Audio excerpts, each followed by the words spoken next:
Thân chào cả nhà, không nên xem chùa đâu đó. Nhớ đăng ký, like, comment để ủng hộ team nha. Ngay tận thế băng giá, tôi và gia đình ẩn náu ở một nơi khác trong tầng hầm. Mở máy sưởi và ăn lẩu. Quả thật là thoải mái. Không ai ngờ, chỉ sau 1 tháng, nhiệt độ giảm xuống 100 độ, toàn bộ thành phố biến thành tượng băng. Sông ngòi và đại dương toàn cầu đều bị đóng băng. Trên mặt đất không còn tìm thấy một giọt nước. Nếu là tận thế xác sống, con người vẫn có thể chiến đấu. Nhưng đứng trước thiên nhiên, con người phải làm sao đây? Sáng sớm, chuông điện thoại vang lên như thúc giục. Tôi có kình bắt máy. Là chị họ lâu không liên lạc. Có chuyện gì vậy chị? Sáng sớm thế này, yêu tử muốn nói với em một chuyện quan trọng. Mỗi câu tôi nói tiếp theo đều không phải đùa đâu. Em phải nghe rõ. Tôi giật mình, nghe giọng điệu nghiêm túc như vậy. Chắc có chuyện gì trong nhà rồi. Chuyện gì vậy chị? Đừng làm tôi hoảng, tôi nói thật. Kết quả giám sát mới nhất từ Trung tâm Khí hậu Quốc gia cho thấy hiện tượng siêu băng hà mạnh nhất trong lịch sử có thể sẽ xuất hiện. Nhiều quốc gia ở khu vực cao độ đã bắt đầu vào mùa đông sớm. Biểu hiện trước là thời tiết ngày càng ấm lên. Sau khi ấm áp sẽ là đợt lạnh đột ngột. Dự đoán sau 1 tháng, cả thế giới sẽ trải qua một đợt biến đổi khí hậu chưa từng có. Cũng chính là tận thế băng giá. Cái gì vậy chị? Tận thế băng giá là gì? Chị nói là giống như phim Ngày mai tận thế. Tôi hơi ngơ ngác. Hôm nay là ngày nói dối à? Đây là tin tức mà chú và dì lấy được từ cục khí tượng. Không còn thời gian nữa. Chúng tôi đã tìm được nơi trú ẩn và đã tích trữ đủ đồ ăn. Em cũng phải chuẩn bị đi. Nói với ba mẹ em luôn nhé. Giọng của chị đột nhiên im bặt. Điện thoại như bị ai đó cắt ngang. Chuyện gì vậy? Chị tôi nói đùa vậy à? Chắc không phải, chị ấy nói nghiêm túc. Tôi không quan tâm nữa. Tiếp tục ngủ. Ngày hôm sau, khi tôi xuống lầu lấy đồ ăn ngoài, phát hiện nhiệt độ thật sự có vấn đề. Đã tháng 11 rồi, mặt trời vẫn chói chang, trời quang mây tạnh. Tôi chỉ mặc một chiếc áo hoodie mà không thấy lạnh. Thậm chí còn muốn mặc áo ngắn tay. Nhưng 1 tuần trôi qua, nhiệt độ vẫn kỳ lạ ấm áp. Thậm chí còn có xu hướng ấm lên hơn nữa. Tôi không thể không nghĩ đến lời chị họ. Chị họ hình như chưa bao giờ đùa với tôi. Tôi không thể ngồi yên được, quyết định gọi điện hỏi lại chị ấy. Chuyện này rốt cuộc là sao? Xin chào, số điện thoại bạn gọi hiện không liên lạc được. Tiếng cô gái máy móc lạnh lùng vang lên. Sao lại thành số máy không liên lạc được? Không biết có phải là linh cảm của phụ nữ không? Tôi nhớ lại giọng điệu nghiêm túc của chị họ. Không sao, thà tin là có chứ đừng tin là không. Hôm nay phải bắt đầu chuẩn bị thôi. Nghĩ đến đây, tôi vội vàng chạy đến siêu thị, bắt đầu mua sắm điên cuồng. Đến siêu thị, tôi không mua gì ngoài chăn mền, tấm lót sưởi và áo khoác lông vũ dày. 1 tháng không dài cũng không ngắn. Chuẩn bị không thể chậm trễ, mua hết đồ trong siêu thị này. Rồi tiếp tục đến điểm mua sắm tiếp theo. Trong lúc đó, tôi đã viết một bài về thời tiết bất thường gần đây. Trong đó có nhiều quan điểm của tôi và danh sách các vật dụng cần chuẩn bị. Nếu ai tin tôi có thể giúp họ một tay. Nhưng tôi chẳng nổi tiếng gì, không có sức ảnh hưởng. Chỉ có mấy phản hồi, chỉ có mười mấy bình luận. Phần lớn là chế giễu tôi. Nhưng có một bình luận đã thu hút sự chú ý của tôi. Người đó thật sự phân tích về thời tiết cực đoan một cách nghiêm túc. Nickname của người này là Vương Tỷ bán trứng gà ta. Vương Tỷ bán trứng gà ta đã bình luận: thuê biệt thự có tầng hầm 3 tầng, ý tưởng này không sai. Nhưng nhất định phải tăng cường bê tông chống đông cả bên trong và bên ngoài. Chọn độ cứng của bê tông là C40. Chọn cấp độ chống đông là EC300. Máy phát điện năng lượng mặt trời là rất cần thiết. Nhưng phải xây thêm tường bê tông xung quanh. Mái nhà phải dùng kính chân không. Dù có bao nhiêu biện pháp phòng thủ ở mặt đất, cuối cùng cũng không thể sống sót. Vì vậy phải chuyển xuống dưới lòng đất. Những lời khuyên mà Vương Tỷ bán trứng gà ta đưa ra, hình như cô ấy thật sự đã trải qua điều gì đó. Tôi không còn do dự nữa, lập tức nhờ vào quan hệ liên hệ với công ty xây dựng tốt nhất ở địa phương. Lặp lại nguyên vàn những lời của Vương Tỷ bán trứng gà ta, không sót một chữ. Tốn rất nhiều công sức và phải chi thêm tiền mới xong. Công nhân xây dựng hôm nay sẽ đến giúp chúng tôi xây tường, củng cố cách nhiệt. Sau khi công việc sửa chữa được xác nhận, tôi vẫn cảm thấy rất lo lắng. Trước mắt là thảm họa. Con người thật nhỏ bé biết bao. Tôi không biết liệu mình có thể sống sót qua thảm họa này không. Nhưng tôi biết, để sống sót, tôi sẽ cố gắng hết sức. Vì đây là căn nhà thuê mới. Bên trong không có gì cả. Những vật dụng tôi đã mua trước sẽ phải đến thứ 2 tuần sau mới giao đến. Vì vậy, tôi đã chi thêm tiền để yêu cầu công nhân phải đảm bảo cả chất lượng và tốc độ. Hoàn thành trước thứ 2 tuần sau. Vì tôi chi tiền rất hào phóng, các thợ sửa chữa rất nhiệt tình. Không chỉ hoàn thành nhanh chóng, mà chất lượng cũng rất tốt. Thời gian hoàn thành còn sớm hơn 1 ngày so với dự định. Tôi hào phóng thanh toán phần còn lại. Trước khi họ rời đi, tôi còn tốt bụng nhắc nhở. Có thể trời sẽ lạnh đi, phải chú ý giữ ấm. Thợ sửa chữa cười rồi nói, cô bé à. Nhìn cái thời tiết này đi, năm nay có lẽ sẽ không có tuyết đâu. Thôi kệ đi. Nói ra cũng chẳng ai tin đâu. Tuần này tôi cũng không rảnh rỗi đâu. Lại mua rất nhiều túi sưởi. Và cả đèn sưởi dùng pin. Miếng dán sưởi ấm 72 giờ. Tôi còn đặt mua 300 thùng mì ăn liền, 200 thùng lẩu tự làm, 50 thùng đồ ăn vặt, 30 thùng bánh quy nén, 12 thùng xúc xích, 10 thùng đồ ngâm, 500 thùng nước đóng chai, 100 thùng nước chai, 200 túi gạo, 1 tấn bột mì. Tôi đã mua hết tất cả các loại thực phẩm có thể bảo quản lâu dài, nếu không phải vì không còn chỗ trong nhà. Tôi đã muốn dọn sạch cả siêu thị rồi. Ngoài ra, tôi còn mua một số hạt giống, gia vị một số loại, vật dụng hàng ngày và cát cho mèo. Mua nhiều thứ đến nỗi tôi không thể nhớ nổi mình đã mua gì nữa. Mệt mỏi đến nỗi không thể cử động nổi. Thời gian trôi qua rất nhanh. Sau khi tôi đã mua sắm hầu hết mọi thứ, tôi đã đón ba mẹ đến sống cùng. Trời bắt đầu lạnh dần. Tôi và ba mẹ đứng cạnh cửa sổ biệt thự, nhìn bông tuyết rơi ngày càng dày hơn. Không có dấu hiệu nào cho thấy nó sẽ dừng lại.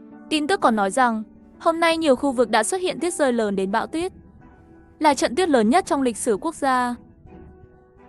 Kêu gọi người dân hạn chế ra ngoài.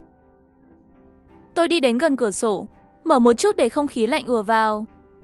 Thật lạnh, tôi rùng mình một cái. Vội đóng cửa lại. Tuyết tiếp tục rơi suốt 4 ngày. Hôm nay cuối cùng nó cũng ngừng rơi. Nhiệt độ trong biệt thự ổn định ở mức 28 độ C. Mạng vẫn hoạt động bình thường. Mặc dù tôi không thấy có sự thay đổi lớn, nhưng ở nhiều nơi trên cả nước, các khu vực vẫn đang bị cuốn vào bão tuyết. Không hiểu sao, kể từ khi tuyết ngừng rơi, thời tiết càng lúc càng lạnh hơn. Ở một số khu vực có vĩ độ cao, bắt đầu xuất hiện tình trạng thiếu điện, tạm thời mất liên lạc với thế giới bên ngoài. Tuy nhiên khu chung cư của chúng tôi vẫn khá an toàn.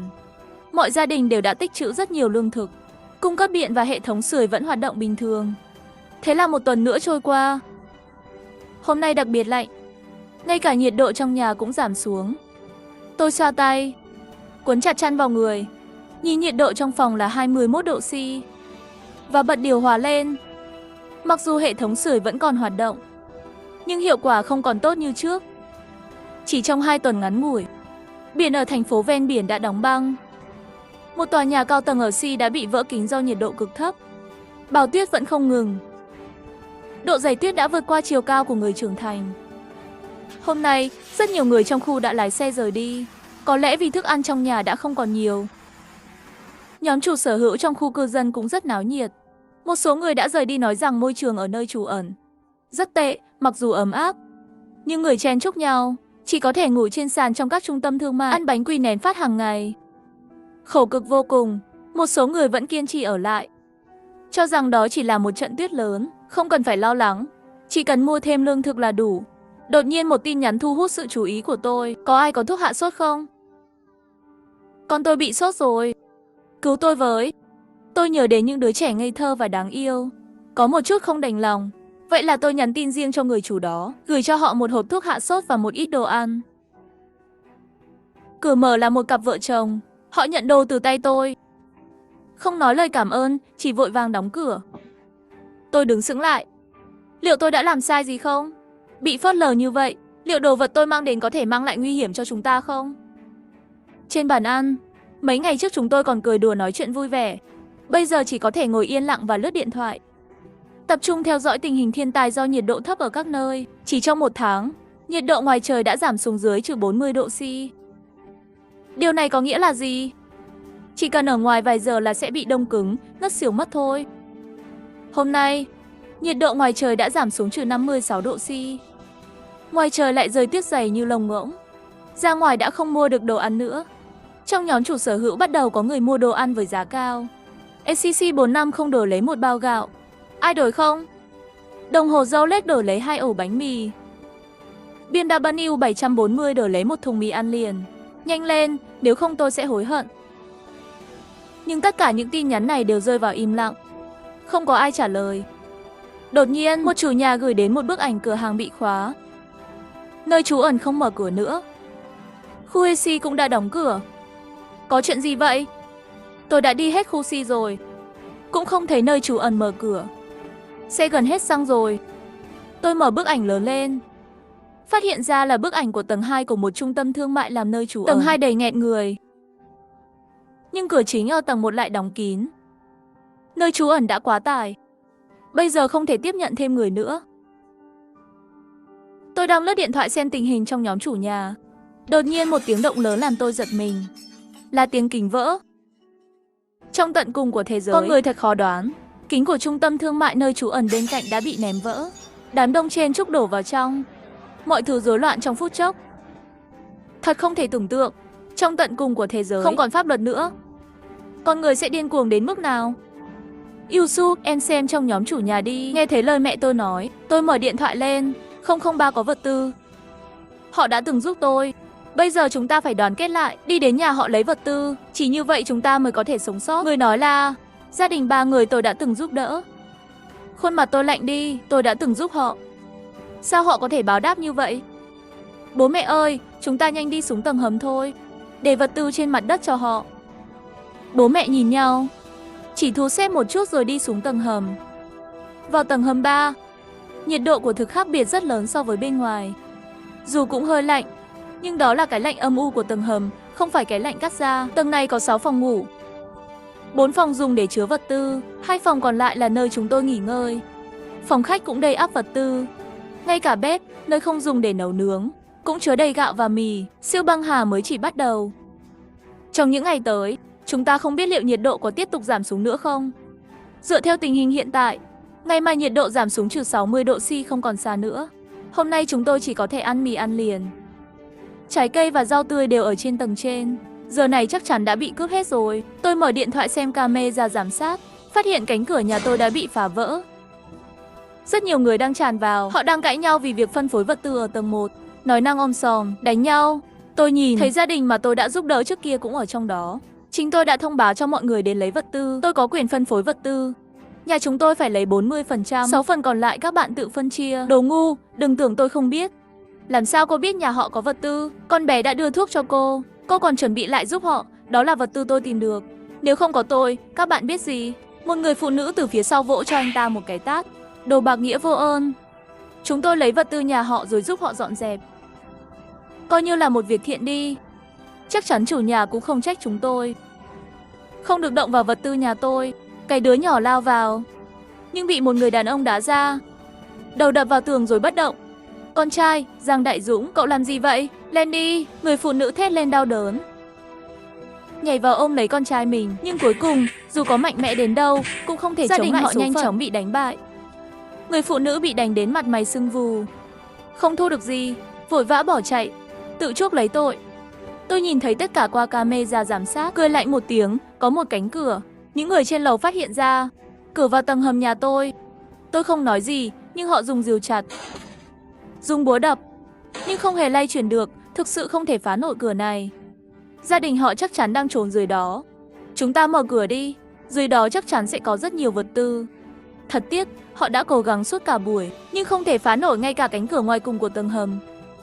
Chỉ mới tạo ra vài vết chảy xước nhỏ. Đây là cánh cửa chống đạn cực dày mà tôi đã chi một khoản tiền lớn. Ngay cả lựu đạn cũng không thể làm nổ tung nó. Với những vũ khí mà họ đang có, họ không thể phá vỡ nó được. Ở đây có vẻ ấm hơn. Chúng ta ở lại đây đi, tìm cơ hội mở cửa tầng hầm và lấy hết đồ ăn của họ. Nhóm người trên lầu đồng ý ngay. Và thế là đám khách không mời này ở lại dưới này. Qua camera giám sát, tôi thấy nhóm khách không mời này ngày nào cũng quanh quẩn ở cửa tầng hầm, tìm cách mở cửa. Nhưng thật tiếc, lần nào họ cũng thất bại. Lượng đồ ăn của họ giờ đã gần hết. Bắt đầu xuất hiện mâu thuẫn trong việc phân chia tài nguyên. Lãnh đạo là một tên cơ bắp và vài người khác muốn cướp tài nguyên. Đánh nhau ầm ĩ, một tiếng súng nổ. Những kẻ cướp tài nguyên ngã xuống trước mặt tên cờ Bắc. Tôi nhìn qua camera giám sát, nhìn những kẻ cướp tài nguyên.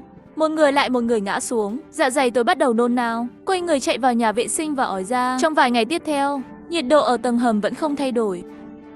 Vẫn ấm áp và thoải mái, cứ như vậy thêm 1 tháng nữa. Lúc rảnh rỗi, tôi lại xem lại camera giám sát. Tên cờ Bắc không biết từ đâu có được một quả lựu đạn. Chuẩn bị phá cửa tầng hầm.